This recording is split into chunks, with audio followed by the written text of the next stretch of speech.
असे यांचे हे फेस्टिवल सुरू असतात. नाही, पण राऊत साहेब यामध्ये असं आहे की बहुधा ही पहिल्यांदाच अशी वेळ आहे की अमेरिकेतून एखादा दहशतवादी तो जिवंत भारताला सुपूर्द केला जातो आहे. तर अशा वेळेस मोदी आणि ट्रम्प यांच्यामध्ये असलेले मैत्रीचे संबंध, मला असं वाटत नाही. मोदी आणि ट्रम्प यांची झालेली भेट यातही बघा, मोदी याच्या प्रत्यार्पणाचा विषय होता असं तुम्ही ऐकलं? जे सांगितलं जातं. तुम्ही दोघांची चर्चा ऐकलीत? मोदींना घ्यायला ट्रम्प त्या दिवशी बाहेर सुद्धा आले नाहीत व्हाईट हाऊसच्या. काही बोलता काय तुम्ही? कसंही बोलायचं. चर्चा तर झाली. कायदेशीर प्रक्रियेतून त्याला आणलेलं आहे. याच्या आधी युरोपच्या राष्ट्रातून म्हणजे पोर्तुगालमधून अबू सालेमला आणलेलं आहे.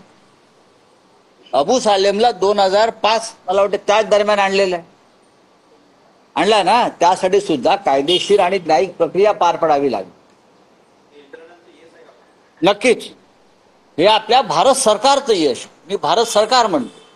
हे आपल्या यंत्रणांचं, NIAचं, आपलं परराष्ट्र खातं, त्याची डिप्लोमॅसी, याचंही यश आहे. आणि त्याचा कोणत्या पक्षाशी संबंध नसतो.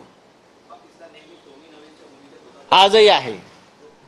कसाबच्या काळात सुद्धा कसाब हल्ला करत असताना त्याला पाकिस्तानमधून त्याचा जो आका होता तो सूचना देत होता, तरीही पाकिस्तान म्हणत होतं तो मी नव्हेच.